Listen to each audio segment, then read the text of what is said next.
Alrighty, ladies and gentlemen, it's time for us to have a bit of a discussion because we are approaching basically a year.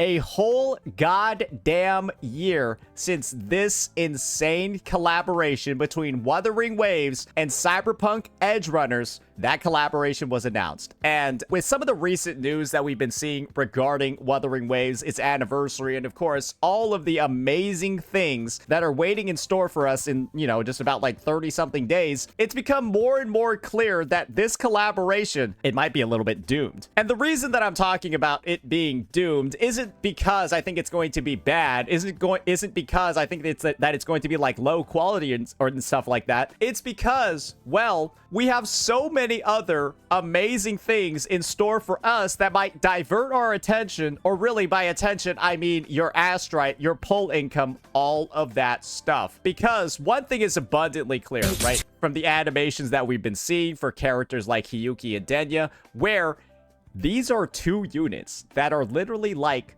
2-for-1s, where you've got Hiyuki over here with the baseline form, and then she got the crazy form over here where she does like a bunch of wild shit, rose pet or cherry blossom petals and shit flying everywhere. And then you got Denya, who's joining as well with probably just as much hype as the first pure Threnodian resonator that we're ever gonna have in the game. And well, let's just be real, she's got two forms as well, and probably some story spoilers in a lot of her kit. That's why we weren't able to see a lot of it. And yeah, that's just the confirmation over you that this is all Aleph 1 that you're seeing in there. So it's kind of just like, wow, how is the Cyberpunk collab, which probably should be very, very, very soon, right? How is the Cyberpunk collab going to coexist with everybody going broke after version 3.3? How is it going to exist with everybody spending their top-up bonuses, doing all of that stuff on these two characters, but then also, right, this part over here, the anniversary banners as well? Yes, because Kuro is probably going to do something very similar to the first anniversary, where you got a bunch of fucking characters available, probably some of the best pulls in the game, that people are likely going to spend their resources on too. And this is the thing. With so many different avenues, right? So many different opportunities for people to just bankrupt themselves when it comes to astrite, when it comes to ties, when it comes to weapon pulls and all of that shit. Good golly gee, how is this collab going to fare? And this is where I have a couple of concerns, right? This is where I have a couple of issues.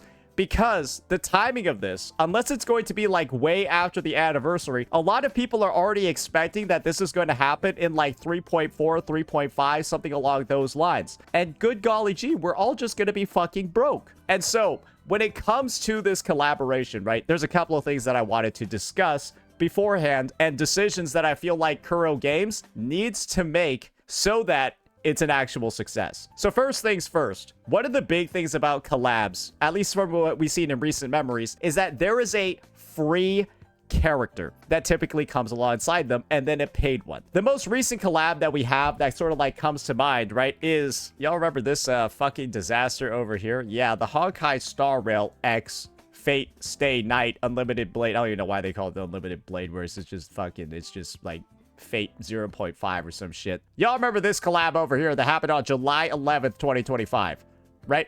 Probably the worst collab in gacha history, but it was sweetened and probably only like not deemed the worst one ever due to the fact that Archer was a unit that got given out for free. Yes, ladies and gentlemen, you had to pay for Saber, but I'm pretty sure everyone's recognized by now Saber was actually a piece of dog shit, and Archer is actually the better character. Funny how that one ended up working out. And I think that Kuro Games is likely gonna have to do something very, very, very similar to not make this shit get cooked. Because I don't think a lot of people are actually going to have the resources to pull whatever characters are going to be in here. And I hope they start giving out news, right, about this collaboration during this anniversary. I hope that during the 3.3 live stream that should be coming out very, very, very soon, we get news about the collab and whether or not there's potentially going to be a free unit. Do you want to know why? Because there's still a good number of players, right? Even after seeing animation quality like this, kit quality like this, dual forms, 4 ultimates spread across 2 characters, there are still some people saying things like, oh, I've got to skip this, I've got to skip the anniversary banners, I've got to skip everything so that I can save up for the Cyberpunk collab. Do you guys kind of like see where Kuro is at some odds over here? Do you kind of like see where there might be like a bit of an issue when it comes to like player budgeting, when it comes to actual like spending during the anniversary and all of those other things? I feel like we're gonna have to get news on whatever the fuck is happening over here, the characters that are gonna be arriving in the collaboration, and whether or not they're going to be free during the 3.3 live stream, so that people can actually figure out what they're going to be pulling. And of course, have a little bit more confidence on whether or not they're going to be going for these units. And I think the biggest sign that we'll have something close to what I'm envisioning is, well, let's just look at the latest collab, right? That PGR had. They added Dante and Virgil to the game. And one of the things that was really big about the Punishing Gray Raven collaboration with Devil May Cry was the fact that Dante, this motherfucker over here, everyone actually got a copy of him for free. Yes, ladies and gentlemen, that was one thing that Kuro Games did in their most recent collab. And so the prayers are out there, right? But the expectations are kind of out there as well. And when you combine that with the fact that WuWa's last anniversary, right? Kuro made public announcements talking about how they were going to do better this time. What better way to sweeten up the anniversary live stream than to give news on this? This was announced in the last last anniversary's live stream, by the way. Give news on what's actually going to be occurring and the schedule of it. Makes sense, right? Seems like something that they would actually do. And so, I'm hoping, I'm praying that we actually start getting some news. Because one thing that's become abundantly clear is that these 2 units, Denya and Hiyuki, right? They're probably going to shake up the Wuthering Waves meta a lot with their release. You've got Denya over here, who's clearly, obviously, right, like a fusion burst character that's going to complete the Imith team. You've got Hiyuki over here, the first Glacial character that we've had since fucking 2.0, which was released in January of 2025.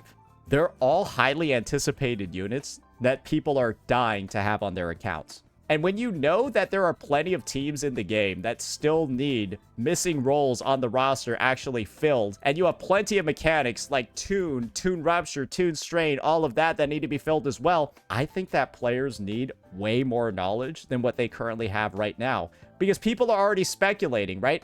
Will the Cyberpunk characters interact with Tune Rupture, Tune Strain, any of these mechanics? Are they going to have negative statuses? Are they going to have those things built in?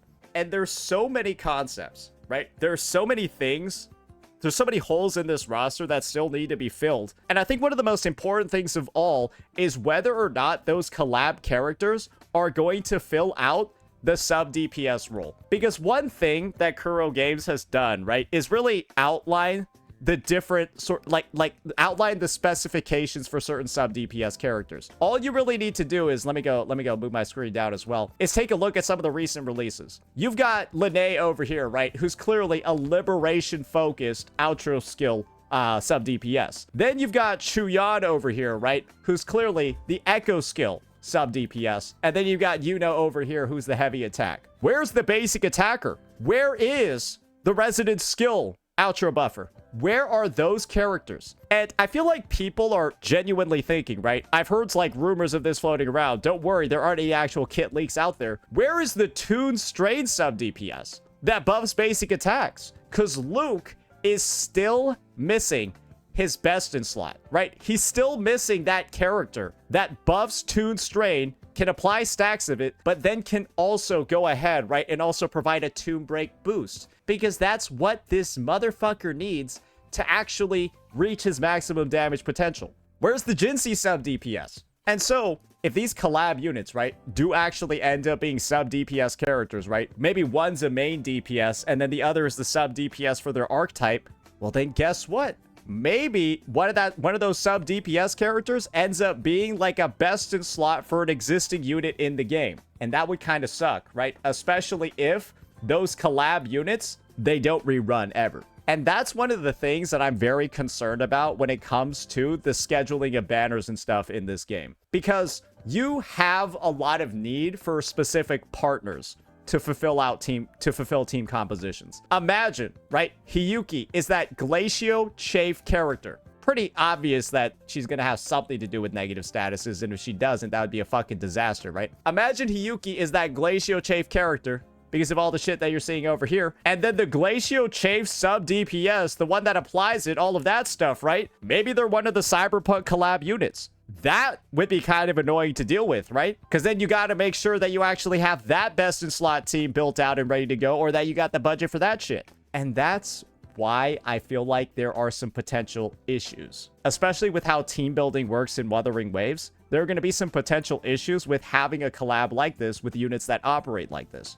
Because imagine if Chu Yan was a Where Winds Meet collab character or some shit like that, right? And you only had one opportunity to pull him. And if you never actually got him, you basically can never play an Echo Skill team ever again.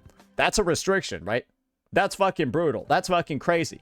But that might also mean that when it comes to these Cyberpunk units, they're both just going to be DPSs, right? They're both just going to be main DPSs that are essentially just like clones of other units, right? Maybe one of them is just like a clone of Jinsei. One of them is like just a clone of Luke. And they just scale with the exact same stat and have like sort of similar mechanics, but basically not having them means that it's not like a huge drag on your account. And that's the thing. That's exactly what Kuro Games did with Dante and Virgil in Punishing Grey Raven. Dante in this game is basically just like a side grade, somebody you can use instead of like one of like the Lucia frames. Virgil, on the other hand, is like, he's fire, right? Virgil, on the other hand, is like this physical DPS who's just like a side grade 2. One of like the like Selena, it's like the one where she like plays like fucking 17 different instruments or some shit like that. I don't remember. Like you PGR players know what I'm talking about. Virgil's just a side grade to one of those units. And so if that's the case, right, these collab units are kind of just alternative versions of existing DPS characters. Yeah, she's called like Pianissimo. Then that could also mean that they might just not be like that popular. You know what I mean? Because why would you end up pulling a collab unit if they're essentially just like a side grade or a clone of an existing one? Do you guys kind of see what I'm talking about over here?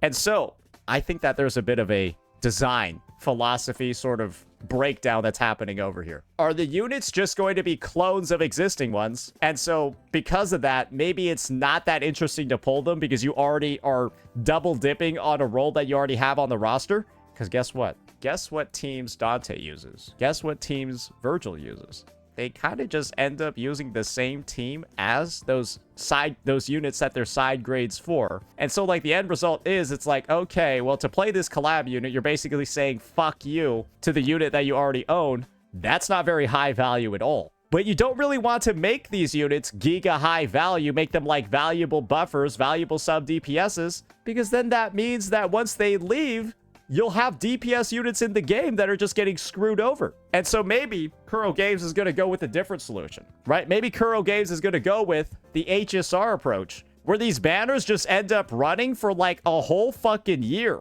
or longer. I feel like the fake collab banners are like permanent in this game at this point, right? Like you could still pull Archer, you could still pull Saber. Are they still? I think so. I haven't logged into HSR in like 10 years, so I got no idea.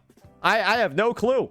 So I'm just hoping that there's some type of compromise, right? That they take a bit of a blend between the HSR approach and the PGR approach that they had. Maybe make the banners last for a really long time. And if that was announced during the anniversary, guys, I think that's the play that they should go with. If the banners are announced to be here for a long fucking time, isn't that enough to guarantee incredible sales during the anniversary because nobody feels pressure to save anymore? Right?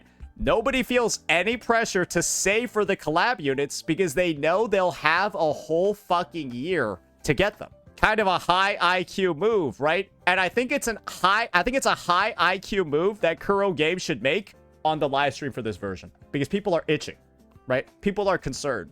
People are like, shit, Should I save for Hiyuki and Denya? Their kits look fucking amazing. Or do I need to save up for the Cyberpunk collab because these characters will never rerun again? So why not just take the HSR approach? Get the best of both worlds. Because otherwise, I feel like there's a lot of potential for this collab to go off the rails. Because if people feel like, right, oh, they really, you know, were pressured to spend for Hiyuki and Denya, and then the collab banner only lasts for like a patch, and then the kits are actually like really, really, really nice, and then, you know, they're like a buffer or something like that, I feel like that could really fuck some shit up. So yeah, that's going to be my take in regards to the Cyberpunk collab, how the WuWa anniversary, all of the stuff, all of the amazing kits, all the, you know, all of the previews that we've gotten, they could really throw a wrench into what Kuro's planning.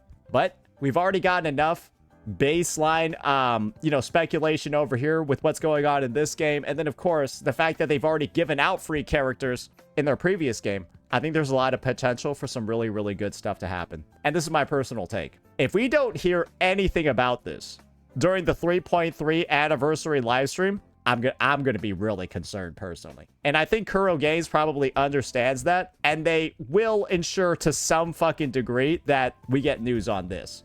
But if we don't, yeah, I'm gonna be honest, maybe y'all should start freaking out a little bit. Let me know what you all thought. Peace out.